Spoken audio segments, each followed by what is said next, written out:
好啊，我从来没见过北湖南岳的人这一起跳舞过，这真是天下一家呀！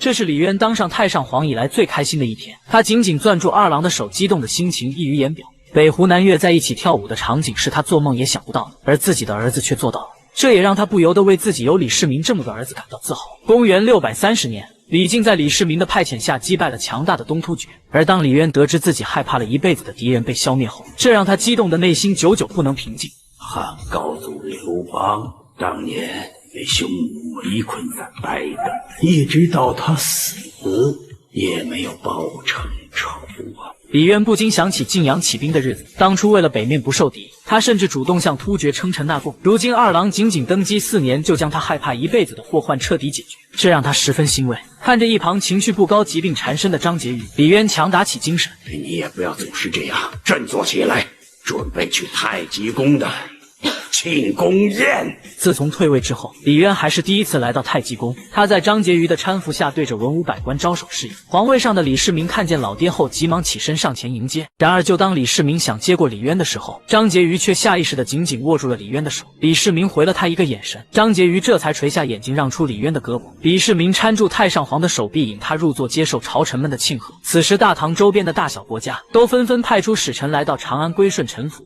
同时寻求李世民的庇护。大唐一统四海，天下响动，震烁古今。我们高昌、于田、疏勒、康国等29国商定，愿为大唐皇帝陛下上尊号，名曰天可汗。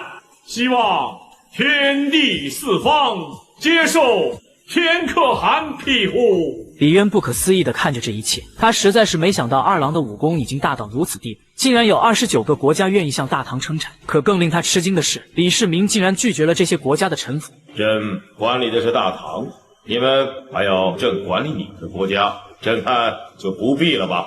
我们大家还是各自管好自己吧。光是管理大唐就已经让李世民心力交瘁，常常熬夜加班。就连婀娜多姿的弟妹李世民都已经好久没去宠幸了。如果再管理其他国家，岂不是要活活累死？不过对于天可汗的称号，李世民还是十分受用的，毕竟这实在是意义非凡。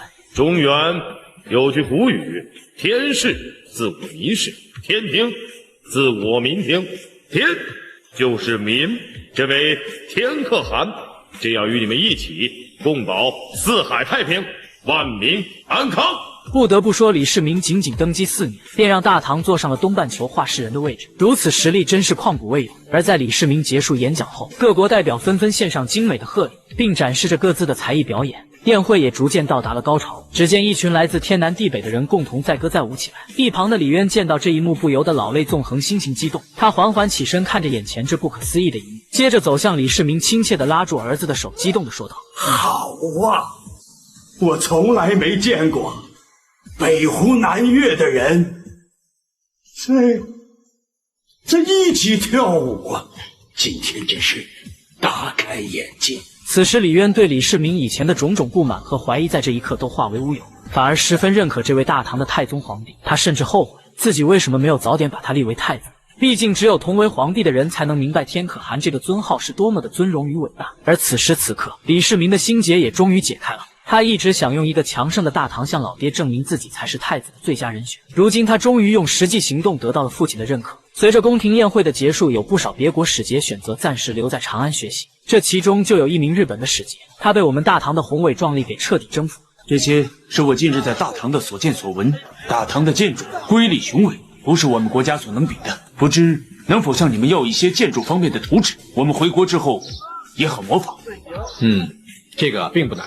看着各国来朝那仰慕的表现，足以证明大唐的强大，这也是李世民所向往的贞观盛世，而他也终于做到了。然而就在李世民为自己的成就感到高兴时，不想这边的大功臣李靖竟被御史举报有谋反之心。战神李靖灭了东突厥，为大唐立下不世之功，却没想到被御史大夫萧雨上奏弹劾。原因是李靖在外打仗期间，未得到李世民的旨意就擅自调动兵马，如此行为应当以谋反罪处决。然而对于言官的弹劾，李靖却并不放在心上。御史那些家伙随他们去。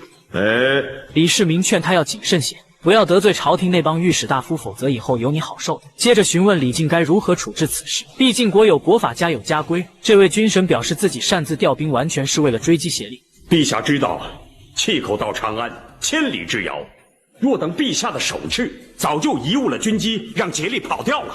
如果御史按军法弹劾我，治我的罪，好吧，我就将功折罪，算是白打了。李靖的回答让李世民非常满意，毕竟他也是上过无数次战场的人，当然比谁都明白战机的重要性。李靖能说出此话，足以证明对大唐的忠心。而且如果不是李靖的灵机应变，又怎么会有如今的大唐盛世？而李世民也绝对不会让这位精忠报国的将军韩信。不过作为帝王的他，适当的驭人之术肯定是必要的。于是李世民便找个故事来敲打一下这位军神。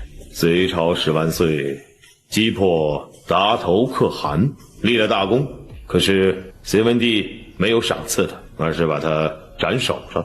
朕不是杨坚，朕只记你的功。你为大唐立了大功，不会白打，也不可能白打。不得不说，简单的几句话就尽显李世民的帝王之术。虽然你立了天大的功劳，但是反而还让对方觉得亏欠于他。而李世民也是说到做到，没有让李靖失望，叫他白打。第二天便下令给李靖升职加薪。大唐皇帝令李靖听旨，刑部尚书李靖加授左光禄大夫，赏赐绸缎1000匹，增加10亿至500户。此时的萧雨被气得吹胡子瞪眼，他实在看不懂李世民是何操作。然而就在李靖要谢恩领旨之际，宣旨官却再次叫住了他。李靖听封，刑部尚书跪下领旨。刑部尚书李靖改为兵部尚书。而李靖也被李世民的这项操作搞懵逼了，一时摸不到头脑的他，甚至开始瞎琢磨起来，是不是陛下先升我的官，再找点事情来弄死我？这帝王之心实在是揣摩不透。哎呀，痒死我了！这痒啊，比疼难受，疼能疼个痛快，这痒是再痒也痛快不了。你的意思就是说，不要今天弹劾了，明天又治你的罪了，还不如干脆把你杀了，这样你也就痛快了。其实对于李靖的人事变动，李世民有着深远的考虑。身为帝王的他非常清楚，若此时处理李靖，肯定会给天下一个震慑。但刚刚取得如此大的胜利，就将统帅给反罢，这实在是太不好看了。不仅会被天下人所不齿，还会寒了将士们的心。以后武将束手束脚，不敢临机决断，会误了大事，这实在是得不偿失。因此他选择升职李靖，这既是给将士们一个交代，但同时也暴露了军队内部的一些潜在问题。虽然贞观朝已经统一了军权，但将军与部将之间的关系过于亲密，非常容易出现不受控制的局面，甚至可能随时会发生兵变。于是李世民决定借此机会彻底解决军队管理上的问题。而李靖在军队中的威望极高，如果改革的制度能得到李靖的支持，那将会事半功倍。所以这才是李世民又将李靖调到兵部的真正原因。